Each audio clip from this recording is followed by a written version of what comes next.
Hey everybody, and welcome to day 28 of my 31 days of Halloween countdown. We are almost here, and again, like I was saying before, we're only getting into the gravy now, you know what I'm saying?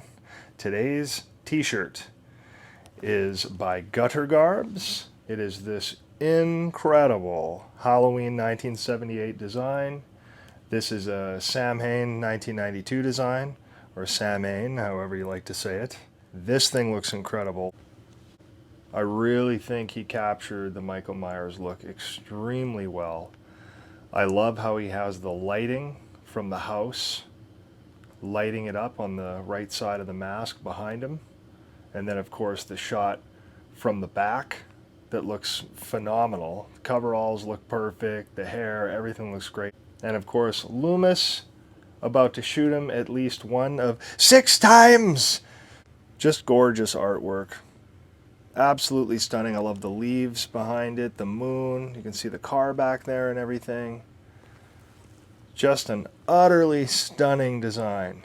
Again, that's Sam Hain 1992 that designed this on Instagram. It is for Gutter Garbs. It is a Gutter Garbs release. Fantastic t-shirt. I think you might even be able to still get this now on Gutter Garbs website. So if you want one, check it out right away because they sell out fast out of their nicest designs. And this one, I wouldn't be surprised if it's gone fast. It might be gone already. I really don't know for sure, but definitely check it out. It is an absolutely beautiful work of art. Okay, so moving on to today's question. It is, what is your favorite horror movie weapon of all time? Now, this is a pretty deep question. There is a ton of weapons used in horror movies to end folks.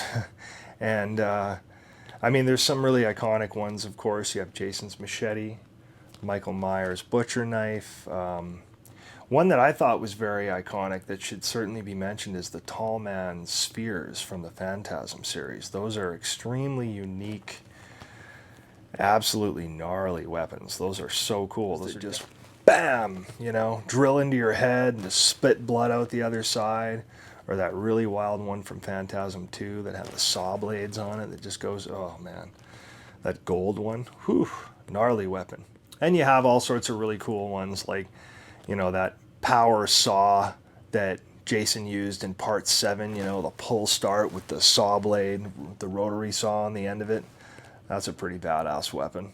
But I don't know, after thinking it over heavily, I think there's no way I can't pick Freddy Krueger's glove.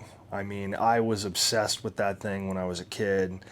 It was a big part of me really liking that franchise. I thought that glove was so badass. I wanted one so bad. And I used to make them actually out of paper for myself and some of the local kids as well. You know, I was only about 10 or 11 years old, but I made a ton of them. I used to steal my dad's work gloves or even my mom's gardening gloves and stuff that were just plain, and I would, you know, just cut out the paper in these little pieces to make it look right, and then I'd fold up the blades so they were kind of firm and then trim the ends to look right. And oh yeah, I had a blast with that. So yeah, without a doubt, I would definitely have to pick Freddy's glove. I mean, it definitely had the biggest impact on me. It's such a personally scary, organic, you know, nasty looking weapon that somebody clearly made in their basement, you know.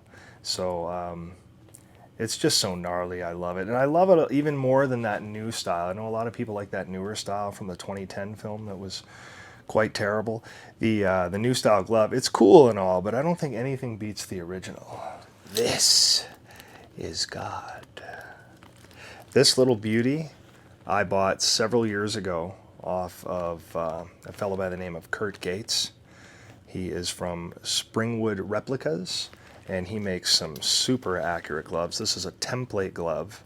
It's based on the Part 2 glove. So you can see the hand is quite bare, exactly like the movie has, with all the cutouts the same.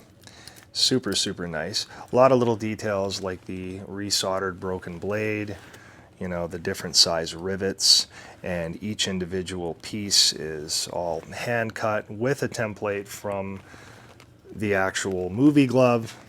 So it's definitely nice and accurate. I could have more accurate looking blades on it, that have a little bit more of a shine, but these look very cool. They even have some phony marks on them to make them look like they're sharp, but they're not sharp at all. They are metal, so I gotta wonder if they would give me a tough time at a convention with these, but I was able to go and get it signed by Robert Englund when I met him back in 2019, and this is definitely one of my most prized possessions. But there's no way I can't pick this as the most iconic horror movie weapon of all time. It's just so iconic. And I mean, listen to this. That's so cool. Oh. Love this thing. Anyway, for sure, hands down, my favorite horror movie weapon, without a doubt, Freddy Krueger's glove, man. And the original, the part 1, 2 look like this. Absolutely my favorite. So, and I'm sure some of you might pick this too. I don't know, maybe some of you are Freddy nuts and really love this too, or that you might have another weapon in mind from another really cool horror movie, but I can't not put this in the #1 spot. It is so badass. I truly love it. Anyway, what is your favorite horror movie weapon of all time? I want to know in the comments. So let me know. And we will see you for day 29.